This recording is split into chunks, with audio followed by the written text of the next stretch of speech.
ভারতরত্ন প্রয়াত প্রধানমন্ত্রী অটল বিহারী বাজপেয়ী ছিলেন এমন একজন রাষ্ট্রনায়ক যার চিন্তা, নেতৃত্ব ও সিদ্ধান্ত আরও সুদৃঢ় করেছে আধুনিক ভারতের ভিত্তিকে।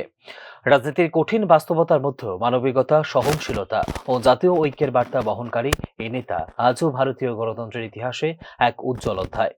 অটল বিহারী বাজপেয়ীর ১০১তম জন্ম শতবার্ষিকী উদযাপন উপলক্ষে অটল স্মরণের আয়োজন করা হয় ত্রিপুরা প্রদেশ বিজেপি কার্যালয়ে। বৃহস্পতিবার আয়োজিত এদিনের অনুষ্ঠানে উপস্থিত ছিলেন রাজ্য মন্ত্রিসভার সদস্য টিঙ্কু রায় সহ অন্যান্যরা।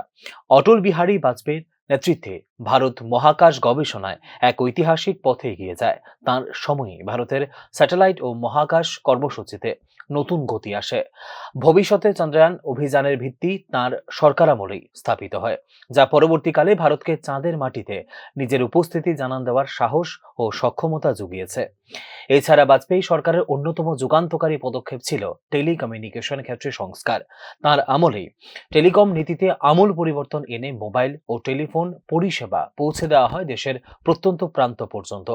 এর ফলে যোগাযোগ ব্যবস্থা সাধারণ মানুষের নাগালের মধ্যে আসে এবং রচিত হয় ভারতের ডিজিটাল ভবিষ্যতের ভিত্তি। চন্দ্রায়ন অভিযান আমরা বলছি সফলতার সঙ্গে আমরা এই পরীক্ষণ হয়েছে। এখন যে বর্তমান সময় চন্দ্রায়নের যে ফাইল মঞ্জুরি অর্থাৎ সেটার যে এপ্রুভেল, এটাও কিন্তু অটল বিহারী বাজপেয়ী দিয়েছেন। শুধু পরমাণু পরীক্ষা নয়, এর সঙ্গে সঙ্গে এই চন্দ্রায়ন অভিযানের যে গবেষণা, এটাও কিন্তু অটল বিহারী বাজপেয়ী শুরু করে দিয়েছিলেন। তো অটল বিহারী বাজপেয়ী ওনার নেতৃত্বকালে এরকম কিছু শুরু হয়েছিল। এই টেলিকমিউনিকেশন ক্রান্তি, আজকে যে প্রত্যেকটা হাতে হাতে আমরা মোবাইল নিয়ে যে কথা বলছি, এটা যে ক্রান্তি, এটা যে এটাকে সহজ করে মানুষের কাছে পৌঁছে দেওয়া, এই টেলিকমিউনিকেশন এটার পলিসি, এটা অটল বিহারী বাজপেয়ী গভর্নমেন্ট নিয়েছিলেন। এই টেলিকম পলিসিটাও ওনার সময় হয়েছে। আজকে আমরা টেলিফোন ক্রান্তি আমরা বলতে, প্রত্যেকটা মানুষের কাছে আজকে আমাদের বাড়িতে যত লোকের কাছে পত্রিকা পৌঁছায় তার থেকে অনেক বেশি লোকের কাছে স্মার্টফোনের মাধ্যমে নিউজ পৌঁছায়।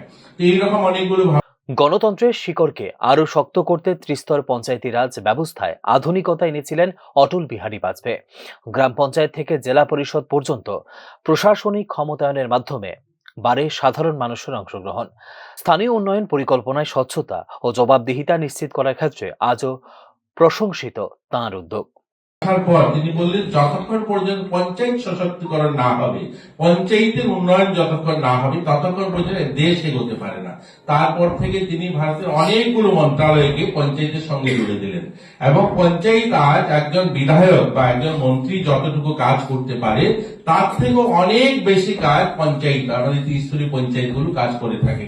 আজ গ্রামীণ রাস্তা হোক, গলি রাস্তা হোক, জলের ব্যবস্থা হোক, এআরডিডির কাজ হোক, সমস্ত দপ্তরগুলো পঞ্চায়েত ইমপ্লিমেন্ট করে থাকে। এই যে স্বপ্ন বাস্তবায়ন, যেটা মহাত্মা গান্ধী দেখেছেন বা আমাদের দীনদয়াল উপাধ্যায় দেখেছেন বা শ্যামাপ্রসাদ মুখার্জি যে স্বপ্নগুলো দেখেছেন, এগুলিকে বাস্তব রূপে রূপান্তরিত করা, বাস্তবে ইমপ্লিমেন্ট করা, সেটা অটল বিহারী বাজপেয়ীর দেশ তিনি করেছেন। এইগুলোকে এগিয়ে নিয়ে যাওয়ার কাজ করছেন আমাদের মাননীয় প্রধানমন্ত্রী নরেন্দ্র মোদীজি। আজ সেগুলিকে ইমপ্লিমেন্ট করছেন। আজ আমরা স্বপ্ন দেখছি যে আমরা বিকশিত ভারত 100 বছর পূর্তিতে আমরা করব, সেই দিশাতে দেশ এগোচ্ছে। আর অটল বিহারী বাজপেয়ীর নাম উচ্চারিত হলে মনে পড়ে গোল্ডেন কোয়াড্রিল্যাটারাল প্রকল্প। দিল্লি, মুম্বাই, চেন্নাই, কলকাতা সংযোগকারী এই জাতীয় মহাসড়ক প্রকল্প দেশের পরিকাঠামো উন্নয়নে উন্মোচন করে এক নতুন দিগন্ত।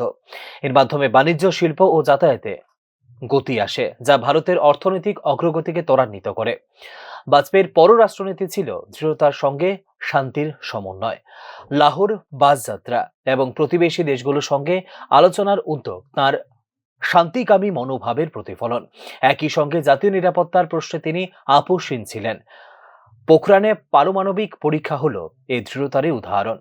অটল বিহারী বাজপেয়ী শুধু একজন রাজনীতিবিদ নন, তিনি ছিলেন এক সংবেদনশীল কবি ও চিন্তাবিদ। তাঁর ভাষণ ও কবিতায় রয়েছে দেশপ্রেম, মানবিকতা এবং মূল্যবোধের প্রতিফলন। বিরোধী শিবিরেও তিনি সমান শ্রদ্ধেয় ছিলেন, যা ভারতীয় রাজনীতিতে এক বিরল দৃষ্টান্ত। আজও অটল বিহারী বাজপেয়ীর আদর্শ, উন্নয়নমুখী চিন্তাভাবনা ও ঐক্যের রাজনীতি প্রাসঙ্গিক। বিজ্ঞান নির্ভর, সংযুক্ত, শক্তিশালী ও মানবিক মূল্যবোধ সম্পূর্ণ আধুনিক ভারতের স্বপ্ন দেখিয়েছিলেন Atal Bihari Vajpayee. Bureau report, news নাও।